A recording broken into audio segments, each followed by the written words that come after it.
This is the North End. This is the North End.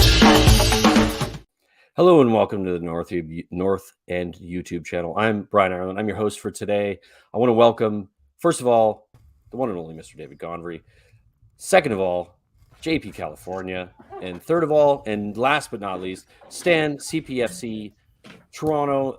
Welcome back, sir. It's been a while. I'm going to go around the horn and say hello as we used to do.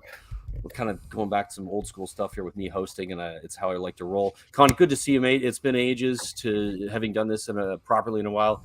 How are you, sir? How's things? You good? Good, man. Good. Feeling good. OG feels some good football. Still January transfer window. A lot going on, in particular from the three teams from you three gentlemen. So I'm pumped for this one. Nice one. It'll be fun to get your thoughts on the rest of us hacks who are trying to keep up with United at the moment, who are actually playing pretty good football despite the loss to Arsenal. It was a fun game. JP California, good to see you, mate. I see in the background there from the window that it isn't as sunny as you might like. You know, it's sadly it's a little later in the day for us compared to you guys. So the sun's starting to set, so it looks a little darker. It's been sunny actually for 2 or 3 days, and which is you're recovered a little bit. Yeah, everything's looking up. The sun is out. I mean, it's still cold, but the sun is out. Villa's doing good, and my high school team that I run is doing great. So it's looking up. I'm pretty stoked. This is good to hear from you, mate. What do you mean it's later in the day, dude? It's 5 o'clock. It's getting dark, man. It's 8 o'clock here. Connie, the further south, they have a steady.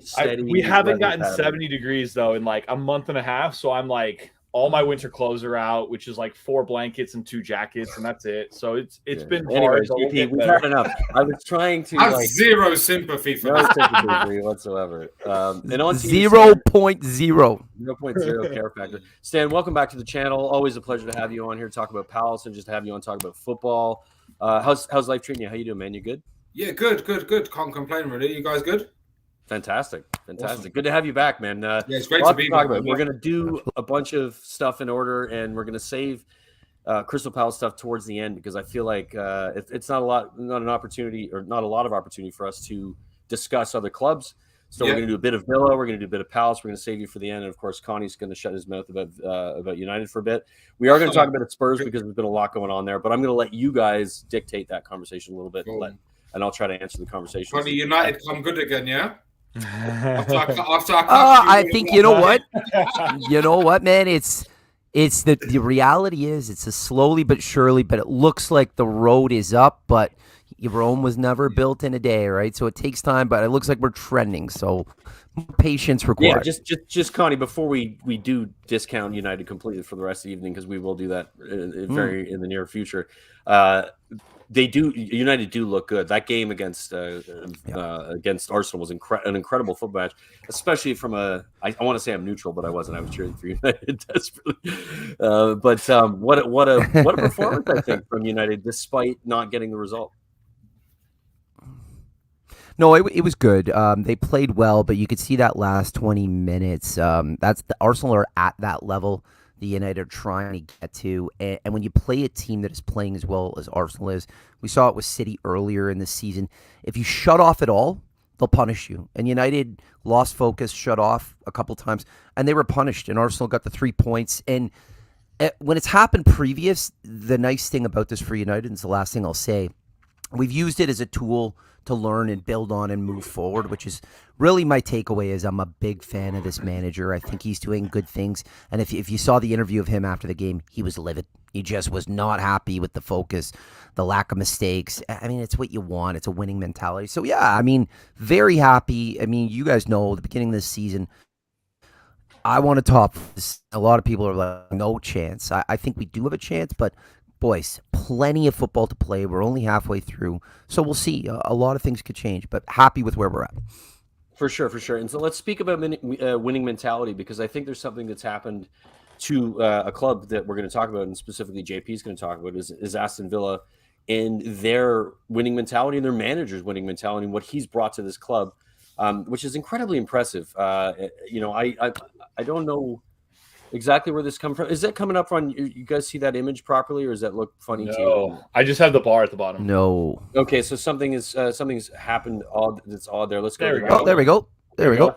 Sorry about that, guys. So JP, if you don't mind speaking to this, because I mean, if you look at the numbers here, we just spoke about United's record under Ten Hag, and of course, we know what Arsenal are doing because they just beat a very good United side.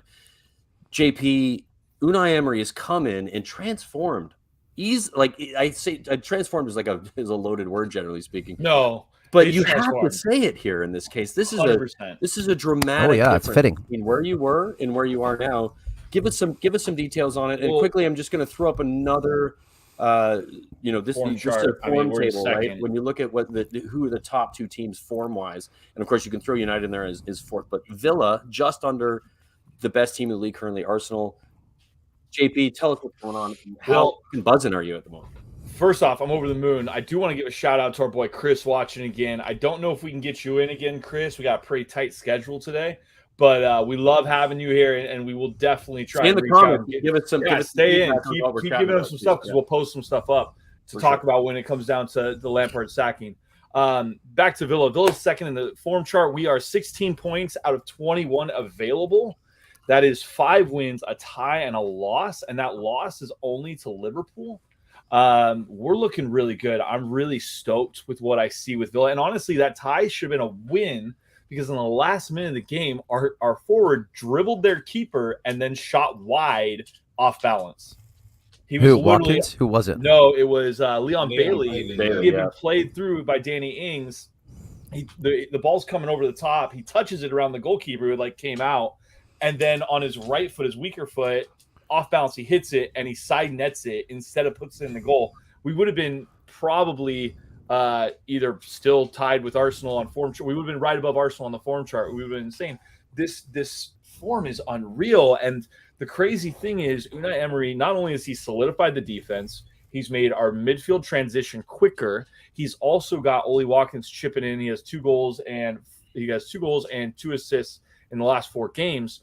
But we look like a team that's well drilled. It's amazing. It's amazing what happens when you get a coach who's a builder and can coach. It really does say quite a bit about Steven Gerrard because all the players had said how Steven Gerrard's second-hand man, Michael Beale, who is now at Rangers, was the guy who talked the most. He was the one who ran all the sessions. I mean, even some of the players said they've never been at a club where the second coach had so much responsibility. And so now what's clearly happening is Unai Emery has come in, he's revamped that, he's taken over charge, he's drilling the team into tactics, and apparently, what he's done at old clubs was he even gave players individual USBs to take home with 2 hours of extra work to do about their position, watching games, watching opposition. So he is like your crazy over-the-top manager giving these kids all these details. It's no wonder about 4 of the players on the team have come out and talked about how rigorous training is now and how they're drilled hard in certain areas and how he's talking to them, but he's also funny and outgoing and how all the players just are really kind of gripping. Good evening. You know what? I'll make good fun of it. evening. I don't care. If you don't mind me interrupting here, I'm absolutely impressed with everything he's done here. I want to get over the moon, but I'm going to start with Stan. Stan, you're sort of in competition, arguably, with Villa and sort of where you are in the table, and the expectation of the club when it comes to finishing in Europe, and the goal would be to arguably try to get into that 5th, 6th, 7th position and put yourself in a position where you're in any type of Europe. It does seem that Unai Emery is maybe not, you're not Villa aren't necessarily getting there yet, but they have a manager who gets that and is understanding how to get there. Stan, your perception of Villa from a Palace perspective, and just generally speaking, in what Unai Emery has done since he's come in, are you impressed? What are your thoughts on what he's done so far and how they play? And it's clearly he's done a very, very good job so far. I think that was always going to be expected, though, Brian, because when you bring a manager in the caliber of Unai Emery, Villa, they're not expecting to finish in mid-table with him. Do you know what I mean? He's a manager that takes you forward. And listen, good show. I think he won. Did he win the FA Cup? Arsenal? He did. No. Yeah. Was it him? I think he did win the. He did win the FA Cup. He did. Yeah. He did win the FA Cup. Yeah. It wasn't. Yeah. Unai Emery. Went to Villarreal. Are you sure? Yeah, Even 2 Europa Leagues. Yeah. Yeah, a couple of Europa Leagues. He went to some finals, but he didn't win anything. But he was close. Okay. But Otherwise, he wouldn't have got. Yes, he did. Probably. Yeah, he did. Okay. Anyway. Oh, you mean with Arsenal? With Arsenal, yes. That's my point. Yeah. But he's obviously he's been there and done it, and he was Sevilla manager, won the Europa League there twice. There you go. Twice. Didn't really work out for him at PSG. He's a winning manager. But he's a top coach. Like, he's a master tactician. There's no doubt about it. Yeah. You know what? Like I say, I have a lot of friends that are Villa fans. Obviously, you guys know Brett. He's a very good friend of mine. He's what's it called? They're buzzing with him. You know what? A couple of the changes he's made, though, have really puzzled me, especially at the back where he's got Ashley Young playing every week. Dude, he's a 37-year-old. He's playing like a 27-year-old. I know, but at the expense of Matty Cash, who I thought... I love Matty Cash, too. And, there's been a few occasions even where he's been outside of the matchday squad as well. Matty Cash, maybe he was injured, I don't know, but I just thought he was one of your best. He's been one of your best players all season up until Unai Emery came in, and he's come back from the World Cup. He hasn't really had much of a look, etc., etc. So, but listen, it's commendable for sure. He's let your top scorer go though, Danny Ings. Yes. Who's coming in to replace him would be what I'm saying. That is the big question. I would say, arguably, sorry to interrupt, JP, and you can correct me if I'm wrong. I think that he trusts Ollie Watkins, and I think that 100%. What we're going to see is he's going to get the best of that player because he understands what he can get out of him. Yeah. But you can correct me if I'm wrong. But I think that's where he's at. He's like, this guy, Ollie Watkins, is a good striker in the right system, and I think he has a system that he knows he can work him into, and he's young, so he has a longevity to him, and he'll get way more out of Ollie Watkins than he will out of an injured Ings. He just got injured again. He just went to West Ham, and he's injured already. Yeah, so 6 weeks, I think he's out for something like that. Yeah, so it's a great transfer. It was a good bit of business. I mean, it was lucky for us, but it was crazy because we got pretty much half the fee back, but we got all of his wages off, and he was paid really well at Villa. I mean, the reports are 100 to 120 grand a week, which would have made him one of our top 5 earners. Danny Ings is great. He always seemed like a stand-up lad and a great guy, but it never seemed like it fit for him at Villa. We actually went out and we've purchased. Didn't work, did it?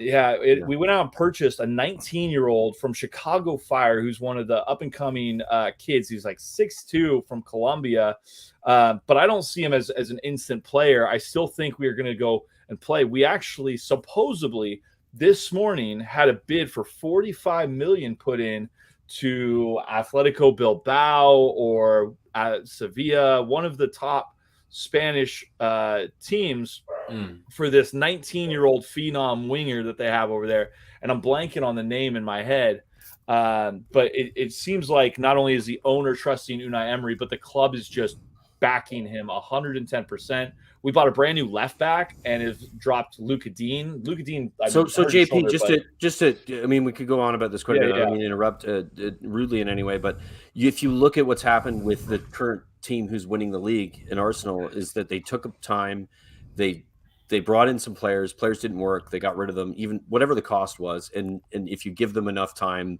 the club will succeed with the right manager.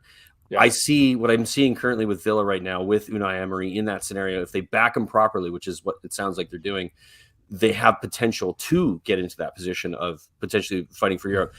Before you respond, I do want to get Connie's opinion on this. He hasn't spoke about it. Connie, your thoughts on what you've seen from Villa in this scenario so far, and with Unai Emery.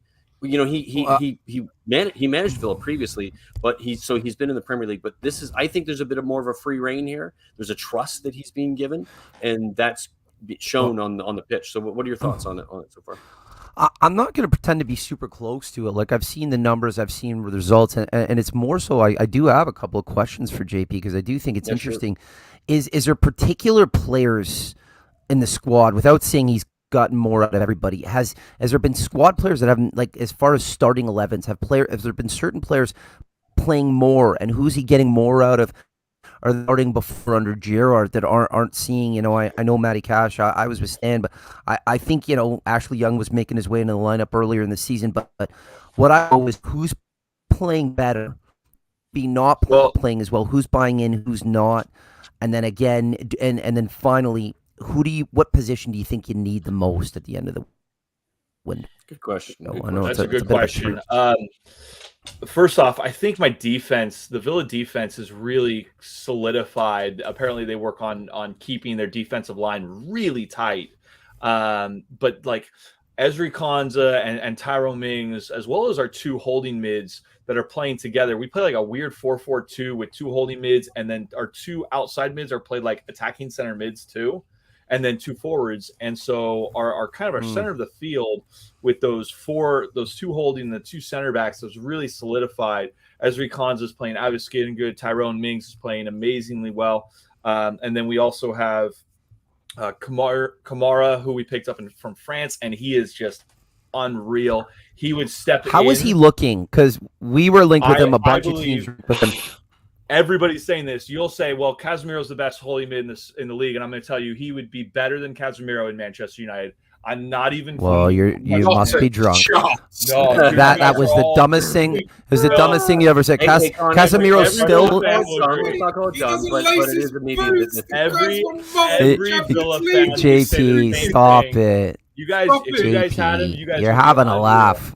I'm not having. Listen, I wanted him, but that comment. Chelsea, he walks into every team. No. Hopefully he looks like a good. He looks like a good player, but that comment was outrageous. Just keep moving on. Connie, can I just get this in for the people watching? What's the name of the player, JP? Kamara. Kamara. Boubacar Kamara. Boubacar. Kamara. You were linked with him as well, Brian. You got everyone. Everyone was linked with him.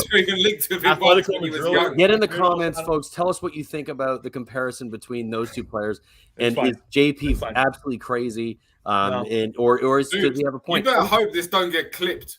Just go ahead. It might. Just get in the comments, people. If you're watching, get in the comments. Tell us what you think about it. I think JP. You compared him to the guy who killed the holding midfielder in the world. If you guys watch 3 games, if you watch the 3 most recent games, and you watch the 3 most United games with Casemiro, you'd be like, okay. You're not wrong. Okay, JP. I appreciate. Anyways, well, let's move on from this because we're keep going. That's what we're doing. We appreciate your enthusiasm. It is 100% lovely to see you happy, and of course, Luke is in the comments. Kamara is one of the best performing players in the Premier League at the moment. That is also true. That is true, but he's not better than Casemiro. No, and that's the point. How many Champions Leagues has Casemiro won? He was also that was a wild statement. Okay, but let's not get stuck on this. Who else? We're not. Who else? JP. Who else is playing well? If Villa need one guy, we're moving on. But Villa need one guy. You're a happy camper, and we appreciate you. And we gave Villa a good segment here at the beginning of the show. So hopefully, all those folks who love your 5 things will tune in and enjoy this because they got to have a bit of a wank when it comes to Villa. Why don't you give him as one guy? Are you talking about a specific player? Like, who are you linked with? Like a specific player that you know the name of this time? I thought we were moving on. No, I don't know. We can move on. No, I think we're moving on. We're actually moving on. So let's get into the league standings currently. We're going to talk mostly to start off from at the bottom of the table. Everton just sacked also same thing. Relevant. Sacked Frank Lampard. We all kind of knew this was coming. We've been debating about this when it was going to happen. I think there was, from my perspective, it was like, how much is it going to cost to do that? You know, who are they going to bring in and how much do they have to pay for that person who comes in? And is there a person who wants this fucking job? Because it's clearly poisonous. No. There's a bunch of players leaving. It's a fucking shambles at the moment.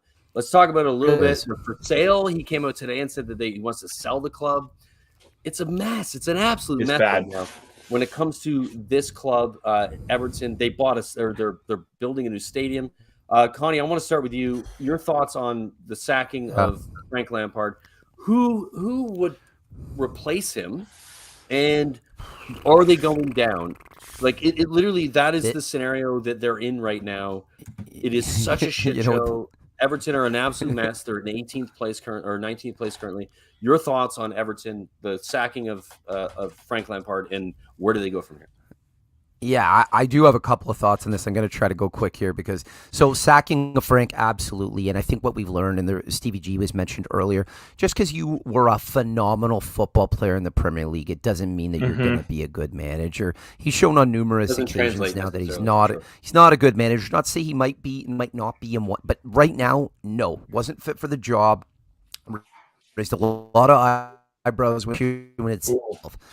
The thing I really want to call out here, and let's not forget this, is how much money this club had in the last 2 to 4 seasons and are where they are now. It's diabolical. You haven't seen anything like it in the Premier League. Historically, it's wild. With the backing that the club has given whatever manager, director of football, for them to be in a relegation spot right now is disturbing at best. This job is screaming for, I don't know, Sam Allardyce. Maybe hope he can keep them up. But if you're a manager with any pedigree, he's the favorite now. He has to be. And that's a guy trying to keep up a club. That's what Sam Allardyce does. If you hire him, you hire him just to keep you up. This is Everton we're talking about. It's a shambles, mate. It's disturbing. If you're a manager with any pedigree, you know what you do? You don't pick up the phone and you get as far away from any interest or being linked to this club. You don't want anything to do with it. It's a nightmare. Frank, the wrong guy. I think they might be going down. I'm serious. I think they might be going down. I think they are going down. I think they are going down. I think they are. Yeah. I think they're gonna. Listen. Who they bring in next? I know there's talk about selling the club. Yes. Probably because he's lost a bunch of money and now they're in a relegation. I don't blame the guy. You gotta bring in someone who'll get something out of this group of players. I don't care if you finish 16th. So as you're finishing this question, as you're finishing this question, I want to go to Sam and then to JP to get each of their thoughts and then their prediction of who will the next manager be. There's a few in the wheelhouse there. There's a Sean Dyche. There's a Bielsa. There, like when you think of like what this team needs as a replacement for Lampard to keep them in the league, who do you see as the best manager in that scenario? I have no idea. I'll pass it to you guys, but like I said, Bielsa's respected around the world. You know what? I would say Big Sam Allardyce. Dude, Big Sam is a big dinosaur. He doesn't even do anything anymore. He's done out here. All right, so Stan, I'm going to get you to thought. Connie, we're moving on from you. Stan, your thoughts on the situation with Everton in who do you like? Let's first of all, your thoughts on it. It's a fucking disaster. This is a club currently who spent a shit ton of money on a new stadium, who've spent a shit ton of money on players. How many managers have come in? We're talking Benitez, Ancelotti, now Lampard, who doesn't even deserve to be in that conversation, if you ask me. And this is a club that is completely mismanaged across the board, who are about to get relegated, likely being the case. Your thoughts on that, and then who do you see as a potential manager to maybe potentially pull it out of the water, drag it, like maybe make something happen that they managed to survive? So I actually feel quite strongly about this because Palace as a club are very, very stringent within financial fair play, as you lot will probably discuss later. We don't spend a lot of money. There's a lot of infrastructure projects going on. We're trying to build a new stadium, etc., etc. And Everton, for years and years and years and years, have gone and spent all this money on. Well, I don't know who scouts these players either, because let's be real, a lot of these players that they bought were over the hill or coming to like their peak, should you say? So there's no resale value in them. They're obviously, and they're on huge wages, and then like the fans are crying that it's been mismanaged, etc., etc. For good reason. Yeah, but you know what? Like they were the same fans that were buzzing when they signed Abdoulaye Doucouré for however many millions, when they had James Rodriguez. Dude, 18 months ago, Carlo Ancelotti was the manager of Everton, and he finished 10th with them. That tells you everything. Like he's probably the best manager in world football at the moment. That's true. And he finished 10th with Everton. I wouldn't say best manager in world football, but he's certainly in the conversation of top 5. He's rated right up. He's rated right up there. Yeah. Rated right up there, right? Which is fair. The thing I say about Frank Lampard is very unlikable. He's very arrogant, I loved him as a player, actually. I did, but I found I did him too. Just, despite him playing for Chelsea, I fucking hated that. But I thought he was incredibly good. I thought he was a great player. Yeah. But I just think he's very unlikable. He's very arrogant, and he's just what's it called? He's just not very good, to be honest. He's not very good. Yeah, he's just not very good. So it couldn't have happened to a nicer bloke. So stop crying, Frank Lampard, and all of that. But who's going to keep them up? Well, the word on the street is what's it called? They're going to sell Gordon. They're going to sell Onana in this window. The two of them refuse to turn up. So there's a bit of going on there with Spurs having stolen transfer. We'll get into that probably in the next bit. But they had Arno Danjuma. And Danjuma had basically agreed to the. He'd taken photos. He'd already taken photos in an Everton kit. Yeah. He tweeted about it. He tweeted about it. It's fucking awkward, man. Yeah. I don't feel good about that, to be honest. Hard Hijack. If he's good for Spurs, I'm fine with it. But it's I still would. Good player. Thing. Anyway, Stan, keep going with your. Who is Brendan Tunnell's favourite manager, Frank Lampard? Jesus. Who's going to come in? Listen, I don't think anyone's saving them, to be honest with you. I think whoever goes there is a huge long-term project, and the club is, I think, rotten from top to bottom by the looks of it. I think your best bet is probably Big Sam, but I think he's done out here. Like I said, I think West Brom was his final job, and I don't think he wants to come back. He's done as a manager. I think he's tired. I think he's old. And I think they're going down. And honestly, like my last question on this point is, their fans were always really likable back in the day. They were always a nice bunch. And how you like them despite them being a rival to some extent. Yeah, what I mean? Yeah. No, I'm with him. I think Everton fans were always kind of like they were kind of harmless, but they cared enough, and they had great support. Home and away, they were a big gritty, which he always loved. You gotta like the underdog out of Liverpool. Yeah, gritty. They'd be there for the fight. It'd be ugly, but they'd be there to do it. And but we do have to look at this. We got to look at this a little bit closer too. If they did get the right manager, and we do have to remember one thing.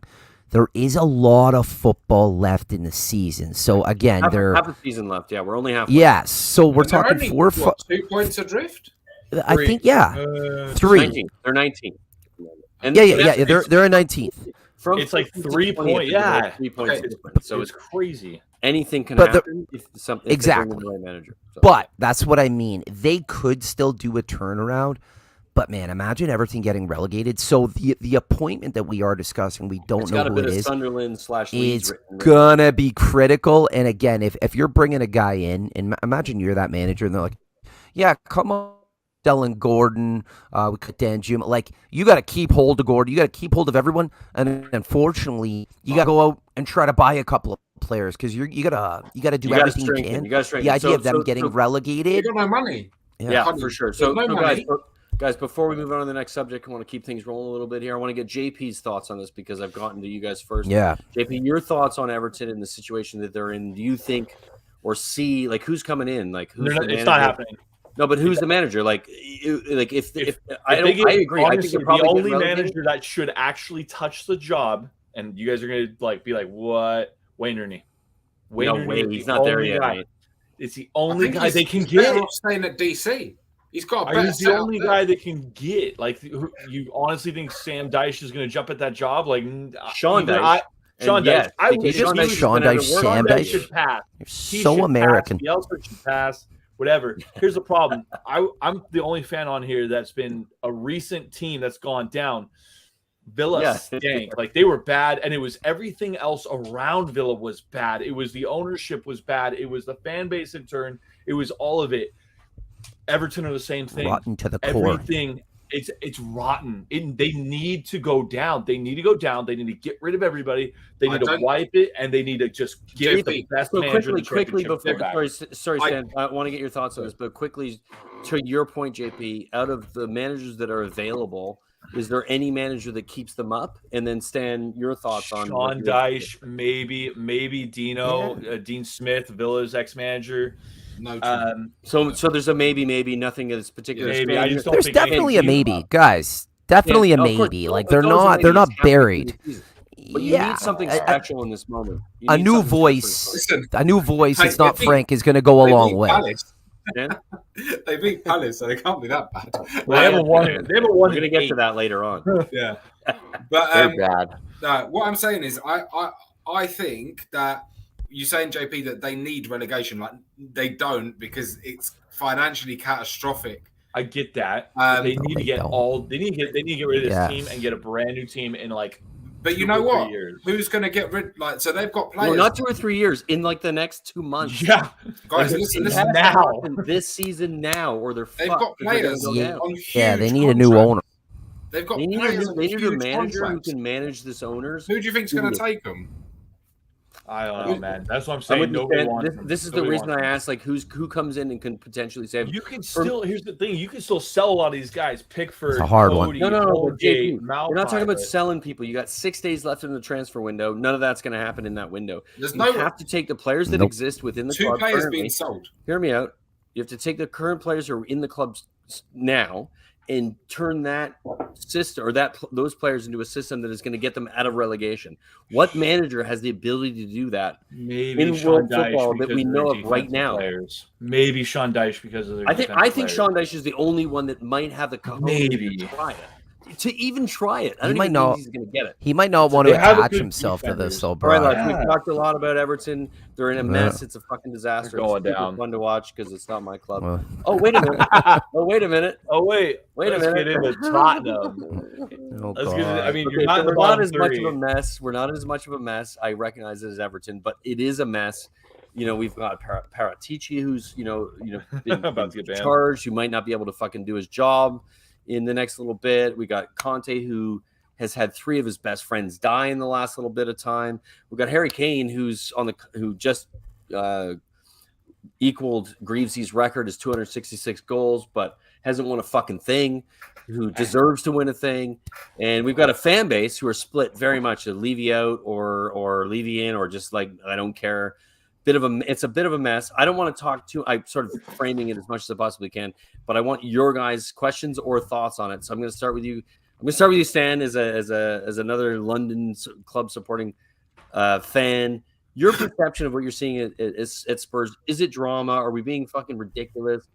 Is it a scenario where you think that the fans have a point? You know, Levy has done nothing in 22 years other than win one League Cup. With lack of investment. What are your thoughts? Anyway, I don't want to give you too much leeway there, but your thoughts on Spurs' current situation, and are we being a bunch of pussies? I don't know about that. I think it's very harsh to say that Levy's done nothing in 22 years. I mean, he's for the football club, for the team on the pitch. Oh, for the team. I was going to say, as a club, he's revolutionized. He's moved. He has not revolutionized the club. He is making a bunch of money on the stadium and a bunch of other things that is. He also got you the stadium. Right? We have won 1 trophy in 22 years. What is he doing for the football club? What do you mean? You hired Conte and Jose Mourinho.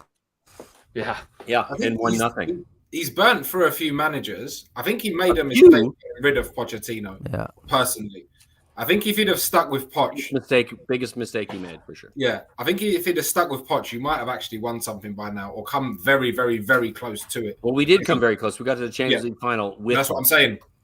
I'm talking about after that. Fair. You would have. And I think he obviously did he replace him with Espirito? Was it Jose then Espirito Santo? Yeah. And then obviously Mourinho Conte. And now Conte. Yeah, correct. Conte's come in. Listen, I think that it's a funny one with Spurs because you're all such a likable bunch. The fans are very, very wankers, bunch of fucking wankers. So it's a funny one, but we're likable, man. We're fucking likable. Let the man talk. Let him talk. You're all quite a likable bunch from my personal experience, anyway. And I do think that for a club the size of Spurs and the history, they should be winning more and they should be doing more. And you sort of look at the players that they're bringing in, and you look at Basuma. He's been so disappointing, I think, for you guys. But you haven't really. I mean, you've got Sonny and Kane, and there's maybe 1 or 2 others, but no one's really pulling up any trees for you. Like you probably need to sign a new goalie. And your team's going to go, your team's probably going to go for another transition again this season, and it seems to happen every 3 years, and there's still no progression. Do you know what I mean? like you'd expect. Do I know what you mean? Yes, by now, another League Cup. He's won 2 League Cup. Well, 1 League Cup, One Daniel Levy, in because Alan 22 Sugar years. was the One chairman as well. trophy in 22 years. Yeah. So I think love you'd it. expect a little bit more than what you're getting for sure. So I don't think you're being ridiculous. But Okay. I do think that it's unfair that Spurs fans are like, oh, our club hasn't moved on. Da, da, da. Like you have. You've got probably the best facilities in football. Let's be real. Can I counter that a little bit with a sort of response No, to why my I turn. think that's problematic, and then I want to get to JP because he had his Yeah. hand up.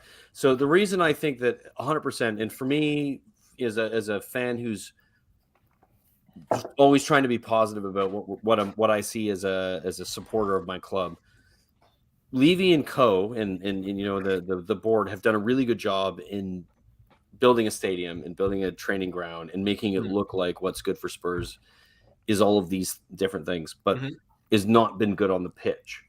You know, when it comes to like that 11 that's going to win, there's been good, like reasonably good investment, but there's been a shit ton of shit. Lo Celso, Tanguy Ndombele, even the Harry Winks, like is still a Spurs Is he player. still there? Yeah. Oh yeah. No. Yeah. All of those players at the end of the season are coming back to Spurs. So this is just mismanagement from the top. I think any manager in this scenario would have been sacked. If Levy was managing himself, he would have sacked himself. That's the best way to put it, because he would have looked at Could he the have paid himself incompetence- off though? he would have looked at the incompetence of the decisions he's made himself and been like, I'm an idiot. I don't know what I'm doing. I fire myself. But he owns it, so he doesn't do that. So that's my point. Anyway, JP, you had a point. I don't want to over speak about it because I'm trying First to... off, Alex, welcome back, man. Shooting you out, dude. Look at that steak everywhere. Love it. Secondly, you guys are the biggest whiners I've ever heard of. You guys actually have a trophy. 80% of all clubs don't win shit all. 22 years. I would one love a trophy. I would Fuck love a you. trophy. Wait, Stan, would you like a trophy in the last 20 years? Come on, dude. Give me an honest answer. I would like one in my lifetime, dude. Yeah. Want a major You've trophy. got to see one. Shove it.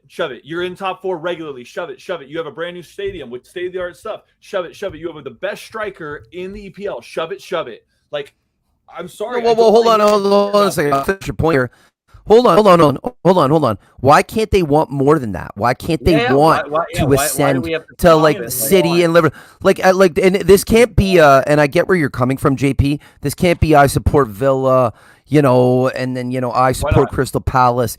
Be happy with what you've got, because as a club and as a supporter, especially with the investment and what they've done, why can't they want more to win FA Cups, win leagues, win Champions Leagues? Why can't they want that? I'm not saying they can't want. I've never said they can't want. All I'm saying is this idea we that can't complain Tottenham, about it, is what you said. Hold on. This idea that Tottenham should be better. Nobody said that. You literally said Nope. he should have done more for the club. You're literally saying he's holding the club back, and I'm saying he's not holding the club back. I'm saying this. Okay, so let me explain what I'm saying in that scenario, and I would love all of your response quickly, because I don't want to spend too much time on it, but I do.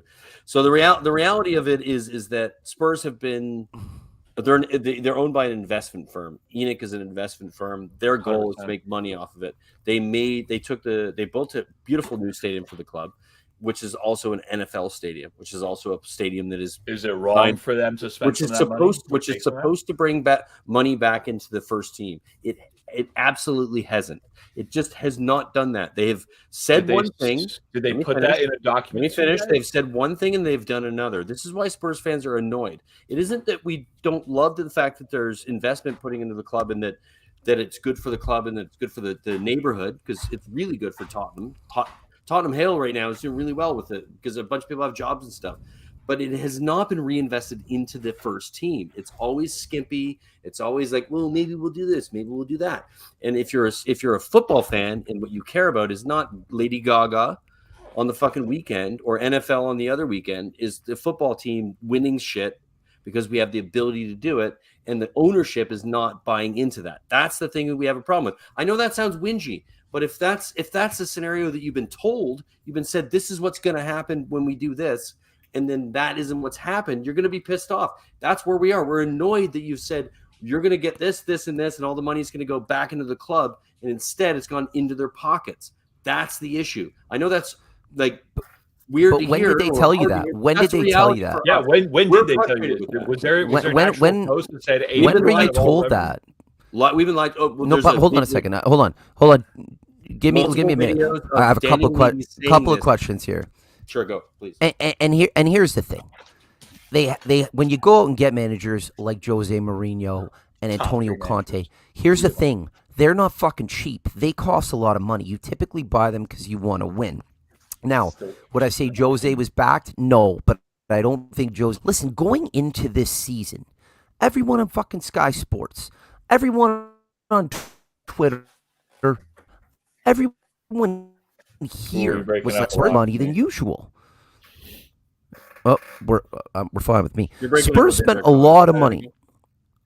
Can you guys hear me now? We didn't spend a lot of money. We didn't. That see, this is a faux pas. Brought in a lot of players though, and I have to understand Conte wanted them. Like, are they Conte purchases? They're not. Or are they? Okay.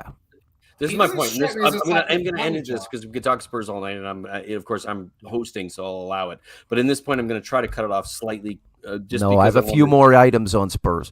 The bottom line is that the investment in the club has not been. The investment in the first team has not been for Conte fully. It's been a bit, and it's been a bit for the club. And when you do that, it's watered down. And when you water down the investment, especially with Conte, and I'm not saying that he was a good choice, but this is the reality of it. You have to back him 100%. If you don't back Conte and he says, I need this, this, and this, and you're like, well, what if we give you, instead of Skriniar, what if we give you Joe Rodon? Which is essentially the sort of difference between what Conte asked for and what the club offers. And that's been the case since he's been with us.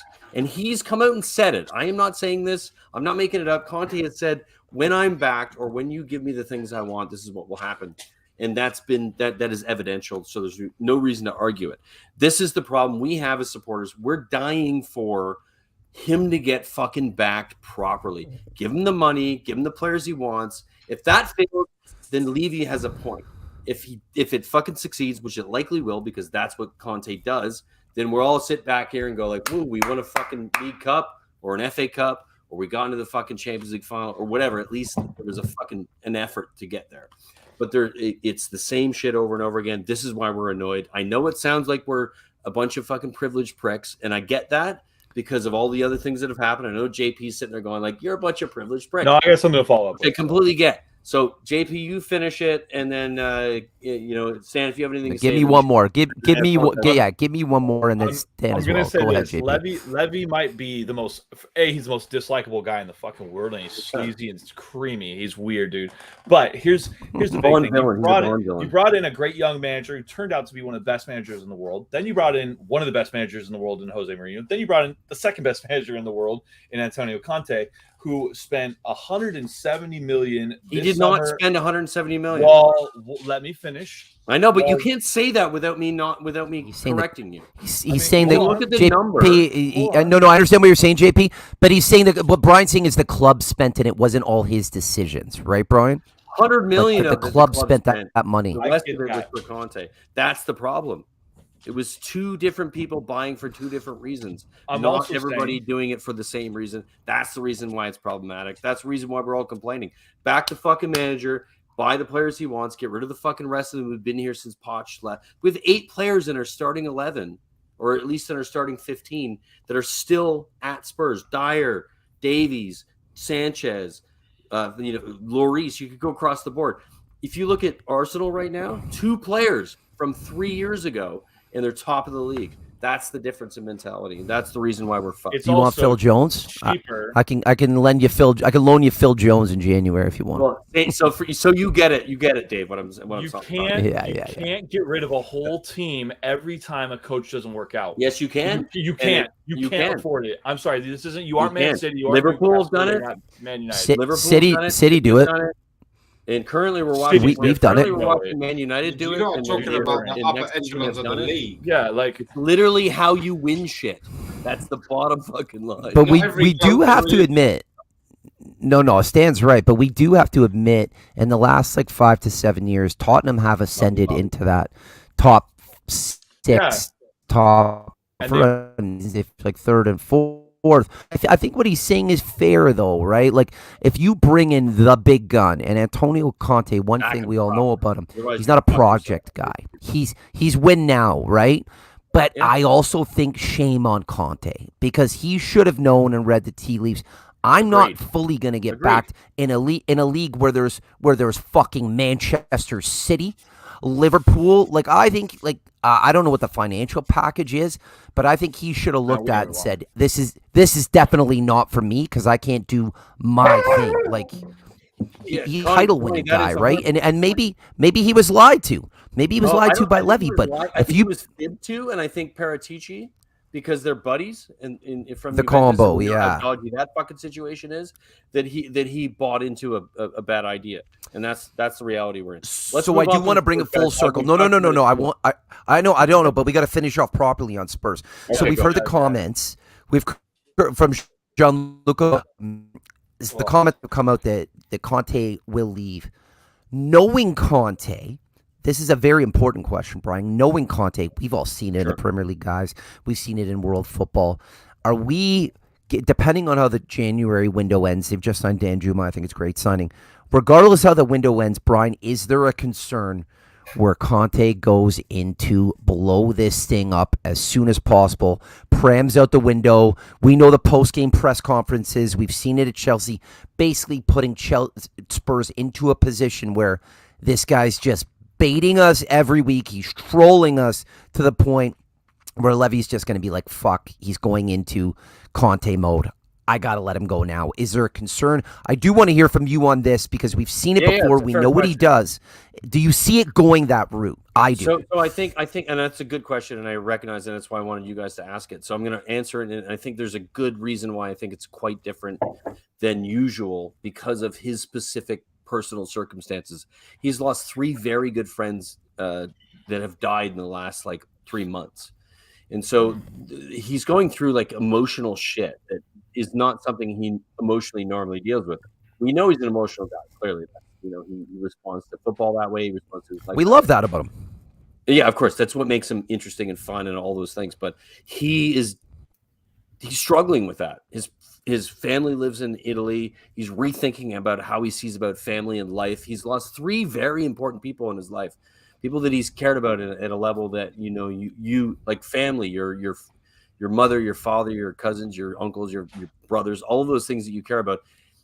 You can't take that out of football. And he said that. He came out and said this the last couple of days. He said, "Look, I recognize that I've not been fully involved. I'm struggling with all these things that have happened. These mean something to me. I hope people can understand it."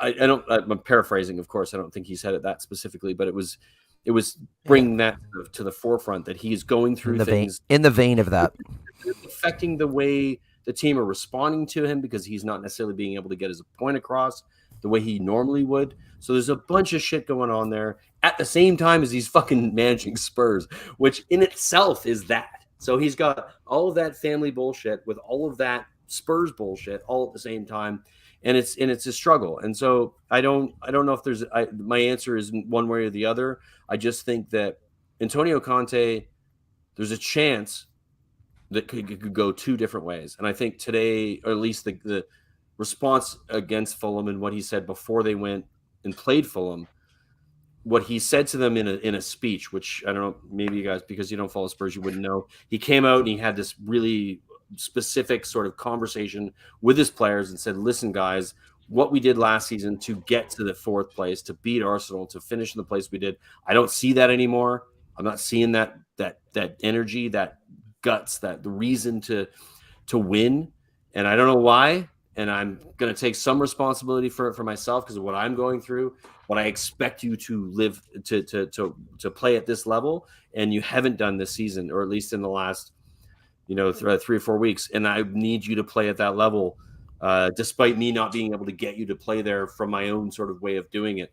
And I think despite, it was 1-0 against Fulham, but this is a Fulham side who have done really well.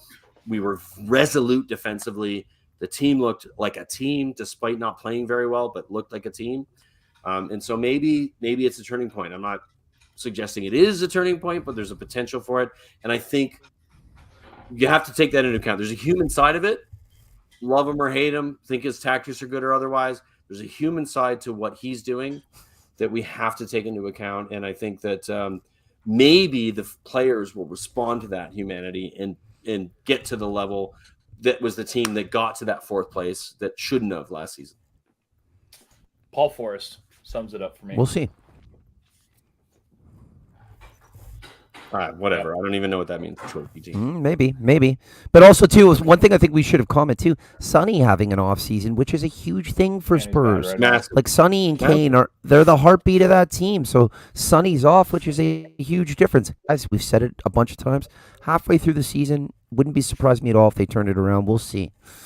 Yep, it is still early. And that's a key thing to mention. Of course, we're going to move on.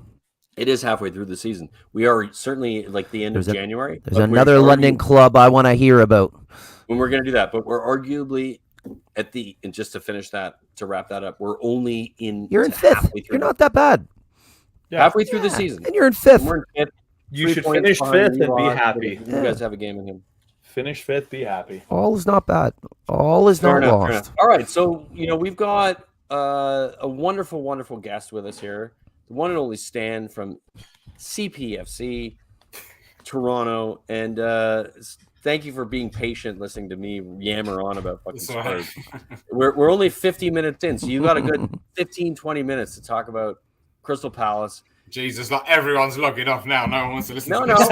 Well, maybe, but at least the Crystal Palace supporters will stay. And I'm super interested because I do think like this is the one I'm most curious about. Actually, I'm very curious about it. Patrick Vieira has done a very good job to a certain extent, and then there's a point where he's certainly failing, and it's kind of like which one is going to happen. It's very inconsistent. You get moments of like fucking hell, Palace are playing amazing football, holy shit, and then moments where you're like, God, they're terrible. What is happening? And of course, that's your experience as a fan, I would imagine. So I'm going to let you lead this, Stan. Yeah. First question. Overall, currently, you're 12th, I think, in the league. Yep. 12th in the league at the moment. How do you feel so far? First of all, this season, and then secondly, Patrick Vieira's tenure so far. Where do you sit on that? And like, are you happy with it, or do you think it's something to keep for the club? The club should keep buying into. You know what? Like, such mixed feelings this season. After the hype of his first season, I don't think it's entirely his fault that we're an up and down team, but there's definitely some areas to it where you're like, whoa, like this guy. Listen, I love him. I think he's great. I think he's done great for us. But like you said, is he trying to get Arsenal to win the league? No, sorry. I don't know. But you know what? Like, there's been like some games this season where I'm like, wow, we've been amazing. Like when I've seen us like go and like play West Ham off the park at the London Stadium. I mean, I know that they're not great, but we're traditionally not a team that does great up there. And then we beat them. You know, we played them off the park, beat them in the last minute. And there's other teams that we've beaten, and I'm like, wow, this is amazing. And then we'll go and lose to Forest away and not have a single shot on target with exactly the same team that went and played West Ham off the park, or another team off the park, or like we beat Villa early in the season, and apart from like one momentary lapse in concentration, we were fantastic. And then like we'll go and lose to Fulham 3-0 at home and end up with 9 men. It's like it's a very Jekyll and Hyde season, I would say. Yeah. With Patrick Vieira, you know what? Some elements I can understand. Like we lost Conor Gallagher, he wasn't our player. We didn't replace him properly. I know we've got Czech Decore, but our midfield is a big problem there. So he's kind of, he's kind of missing one or two players. But I do think that he's not doing the best with the team that he has available to him at the moment. There's some players there that just can't get a look in, and you're like, hold on a minute, like and there's certain players that he plays religiously over and over and over and over again, who just aren't up. They're just not up to task. So yeah, look, we haven't really progressed from last season. I'll be honest. I think we sort of stood still. Minus the cup run, which we're not going to have this year. I think we sort of stood still. I think, what's it called? Yeah, I think, we can't complain too much because it is Palace at the end of the day. We're not a big club. But yeah, it's gonna be very, very interesting to see where he goes. I mean, he's got 18 months left on his contract. Are the club going to extend him and really buy into what he's trying to do there, or are they going to go? And I have a question for you. I don't mean to interrupt, but I want to get to something because I think this is a thing that you guys have sort of relied on this player, and of course, I'm talking about Wilf Zaha. Yeah. Your favorite guy, you love him, man. I do love him. So I've always complained about him. You know me. I've always like he's a whinger. He always is like complaining or bitching about whatever's happening, to the refs and whatnot. Is there a scenario when you're looking at currently Palace and in him as sort of your talisman player, where you're like, let's move on from that and let's build a team around like the players we have that were, because when he's not in the team or when he's not relied on, I see Palace playing better football. And I think you can say that about a lot when players like are there's over a lot of expectation on what they do. The team ends up being better when they're not in. Like people say that about Kane for a period of time, which was absurd, but it's a similar example where you kind of like when the best player, the talisman of the team isn't in it, and they play better as a team without that player. Do you think that's a thing with him? And are you ready to be like, fuck off, like get out of my club? I don't mean it in like the worst possible way. He's out of contract in the summer, Brian. I don't know if you're aware. I know that, and there's talk about him going to Arsenal, which we talked about, which I think he would never play there. But I want Stan's position on it because he's a supporter of Crystal Palace. Do you think that Zaha is a player that you want in your club anymore? I would be so fucking annoyed with this guy if he was at Spurs and he was performing the way he does and whinging the way he does. Because every fucking time it doesn't go his way, he complains about it, and he doesn't. Good player though, Brian. He's a good attacking player. He's an average attacking player. He was. No, he's not. He's an excellent dude. You know how many teams in the Premier League numbers are not good. Wilfried Zaha? Because no offense, Stan, because he plays on Crystal Palace, man. Like, and that's no offense to Palace. Everybody from 7th and below. No, he's a talent. He's deadly. I'm sorry, the Zaha disrespect is crazy, man. It is. He walks into an assassin. He does not walk into Spurs. Maybe now he does. Maybe now Sonny's for shit right now, but Sonny is like over the 4 or 5 seasons in the Premier League in that left-sided position as a forward, Sonny has destroyed him. It does not walk into Spurs in any other season other than the last. He walks into 15 of the 20 Premier League teams. 15 of the 20, and he will start in. He's 10 and 20 and 10. No, 15 of the 20. Arguably, if not the best 1v1 player in the league, and he creates goals and at times can score goals. He's fantastic. He's our greatest ever player. He's phenomenal. I want to pause this right here. This is a genuinely biased position on Zaha. Ask anyone else. He's a legit Premier League star. Tell me what my bias is. I don't know. I think his petulance, because I think that's why a lot of people listen to this guy. I've watched him play football. He can play. Brian, come on, man. Has very little. Brian, what are you talking about? 6 goals he scored this season. 6 goals. He's fouled all the time. Halfway through the season. He's the most fouled player in the Premier League. He's dynamite. 6 goals, Stan. Mate, you do not expect more from your talisman. Mate, he is a fantastic player. He will be so. He is. He will be so sadly missed. Like, when he leaves Palace at the end of the season, which he's likely going to. I think Palace are better without him, and you should invest in newer, younger players. You are widely incorrect with that statement. JP, what do you got? First off, considering Zaha is like their homegrown player, they sold him, they bought him back, whatever. Like, the fact is, he's done so well for them for being so cheap because they didn't really have to buy him. And so selling him, getting rid of him, just go buy somebody isn't going to get you the product, because it's really simple to me. He cares more than anybody else about Palace. He cares more about them. And yes. Oh, he's JP. He's tried to leave. He's tried to leave 4 of the 5 last summer.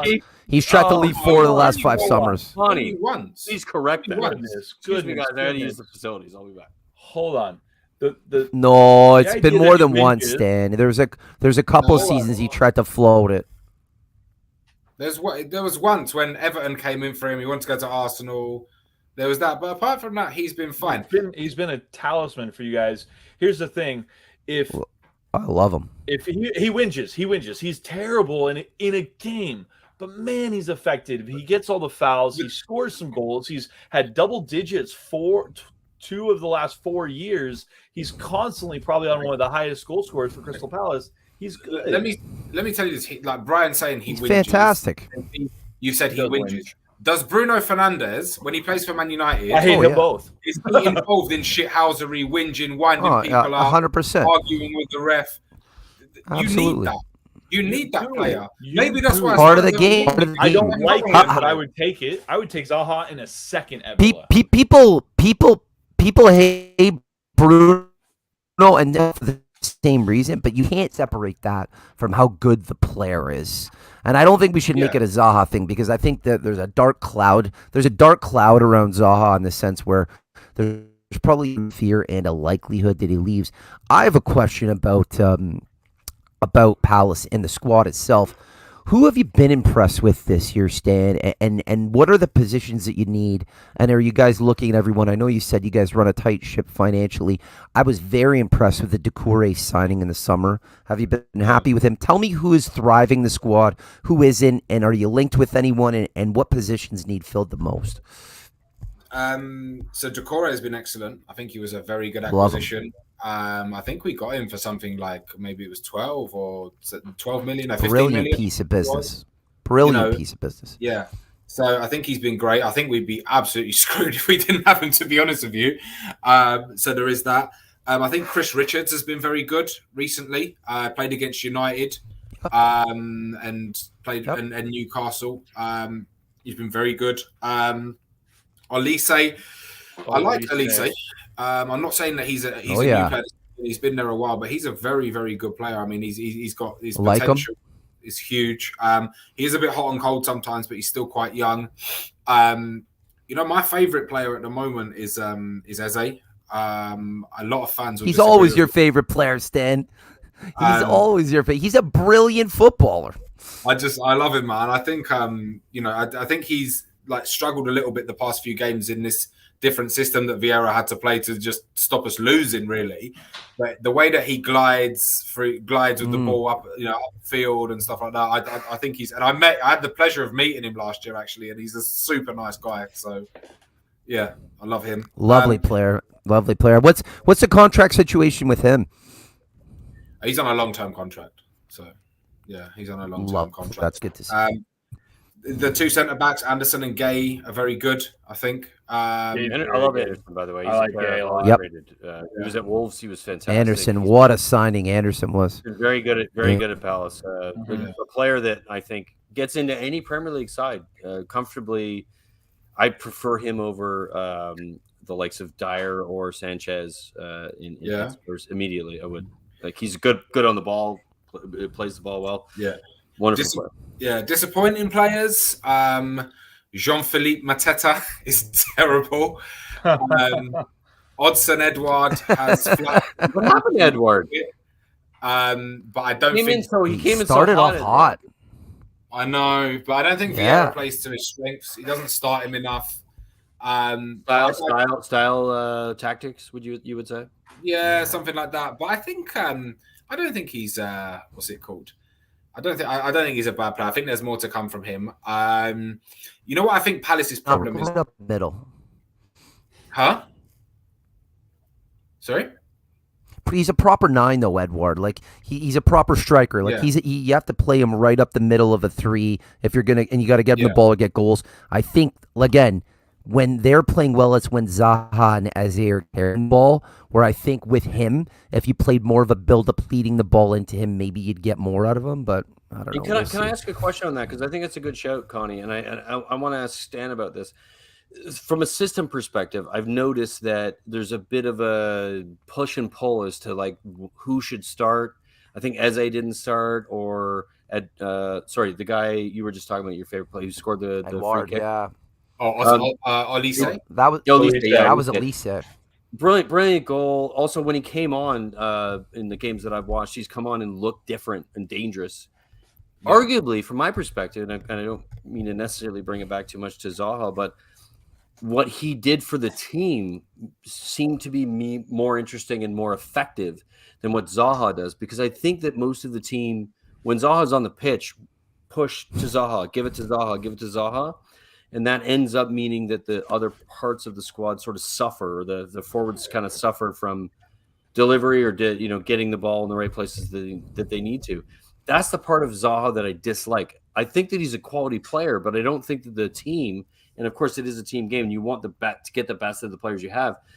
I think that Crystal Palace suffer because of the expectation of Zaha.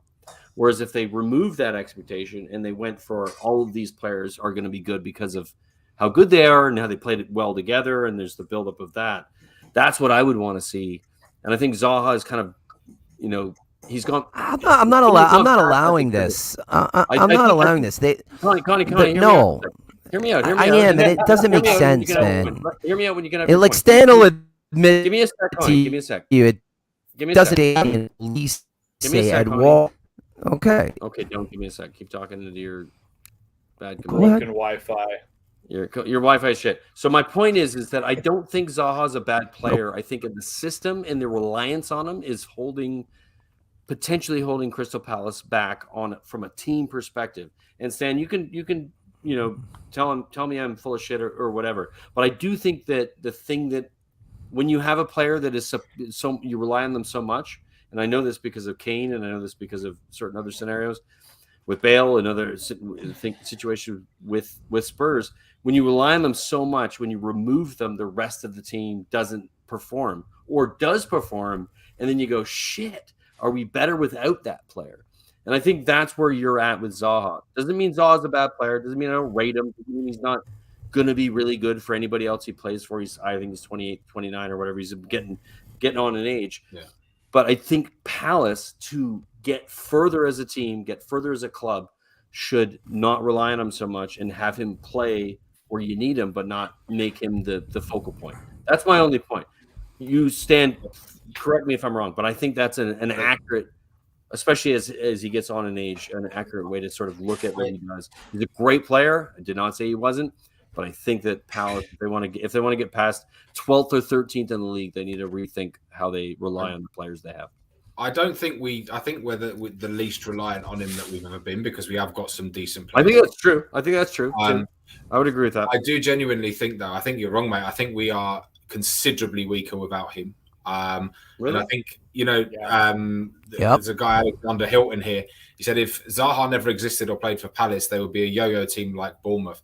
I don't think we'd even be there, mate. Zaha is the reason. Can I ask you a question about he scored 6 goals this season? Yeah. We're only halfway through. I know, but 6 goals. But if you double that as a winger, so what if he finishes with enough? That's an incredible season. 6 goals so far, yes. If he gets fit, if he gets another 6, he's got 12. He'll likely probably get more, I would say. 15 goal season, pretty decent. Yeah. There's not many players in the Premier League that can score 15 goals a season. Okay, so I'm going to counter this quickly. Everybody has a Harry Kane. From the wing?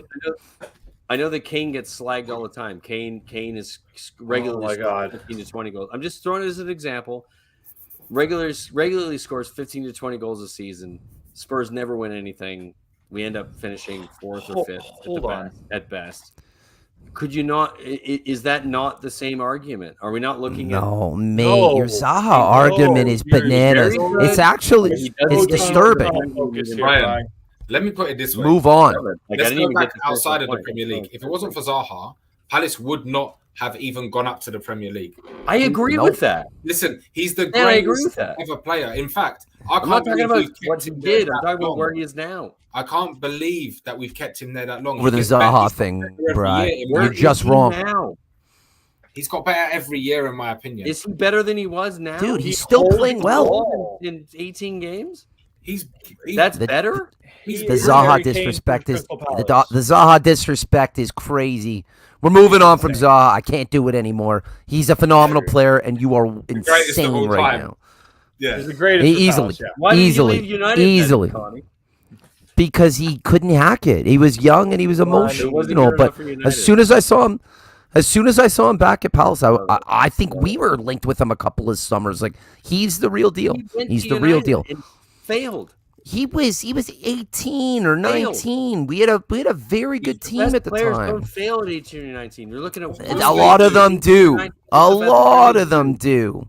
A lot of them do. So Needs many to be of the them. right fit, the Stand right up. situation. Exactly. Get your standards up. Stan. Next subject. What What do you guys? where are the weaknesses and what do you want to see for the second half of the season? Where do you finish? Where do you want to finish, and what do you think's realistic? I think we'll probably stay where we are now. Maybe drop down 1 or 2. I don't think we'll go down or go up 1 or 2 because I just don't think we've got the squad.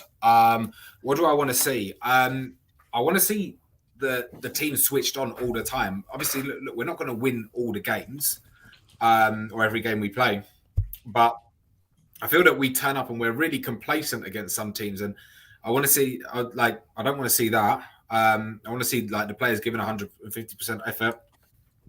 I would like to see us sign a centre midfielder because we really, really need one to play alongside Decore.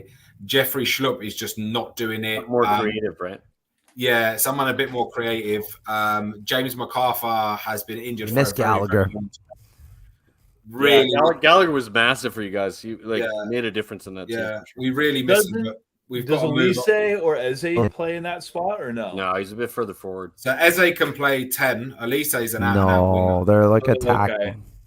They're both in the front three. Well, the Yeah. crazy thing is, They honestly just need a Gallagher replacement. Yeah, I'd agree with that, Connie. I would agree with that for sure. Yeah. Well, guys, this has been a pleasure, man. This has been a fantastic show, and of course, you guys have agreed. Just your Zaha disrespect there, man. Unbelievable. It's not disrespect. It is. It's recognition of. It is. Not everybody has a solid Evidence. Put some respect on that boy's name. His numbers, Connie, show it. I'm surprised. Do some research. No, he's legit. Middle of the table team that numbers gets are a there. guy They're who there. scores 10 to 15 Stop is wanking good. a guy He's good. who's not He good. plays for Crystal Palace. He plays out of his shoes almost every He week. doesn't. Yes, he does. He gets He yellow does. Ask, cards. dude. Ask around. He whinges about Ask everything. around. I like Alex's comment. First bias. Palace will raid Every Everton call. for Onana. Can't afford him, mate. Yeah. I don't know, man. It looks like Everton's going to be giving stuff away here pretty soon. Anyway, lads, it's been an absolute pleasure. Connie, despite me disagreeing with you wholeheartedly about Zaha, mostly We all agree your Wi-Fi you're is shit. not a total twat. JP, you're a total twat. Stan, absolute pleasure to have you back again. You're always welcome. You know that. Instead of just us used like randomly Luke reaching out to you, just say, "Hey guys, I'm available." You're always welcome on the channel. We appreciate you being Appreciate here. it. And anybody who's been in Absolutely. the comments, thank you for being in the comments. If you Love have you not guys, all of you. liked and subscribed, please do all of those things because the support we need to grow this channel. We've gotten over 400 subs recently. We Nice. need So to we're starting to become a little bit legitimate to some extent. So it's nice to have that. And we thank you for the support and really looking forward to growing the channel and getting this channel to, the levels that it should be at. We're a bunch of old dudes trying to figure out how to do this when we actually have real jobs and stuff. Yeah. Not including JP. He doesn't have a real job. He's a I coach. feel old enough to be joined with you guys. So Yeah, it's okay. exactly. But get in the comments. Get in the comments. Disagree. Argue. Tell fucking Connie he's a cunt. Tell fucking Stan support a different club. Tell Zaha's JP the greatest. Palace Tell player. JP to enjoy the shitty weather for once. We really appreciate you guys being here. It's been an absolute pleasure. We have to work on it. We're gonna get Brian a Zaha kit. We're gonna get Brian a Zaha kit. We gotta When he make signs it for, official. when he signs for Spurs in the summer, and Brian's loving him Never. off. Yeah. Yeah. Yeah. Ever. Oh, I would honestly, Never will. Stan, I don't want to see it happen to you guys, but I would love it because then he's gonna be on here talking about how good he is. I can't wait. Make sure you like and subscribe, people. It's been an absolute pleasure. The North Enders, you are with us. The North Enders. Keep it going. Keep it rolling. Cheers. This is the North End.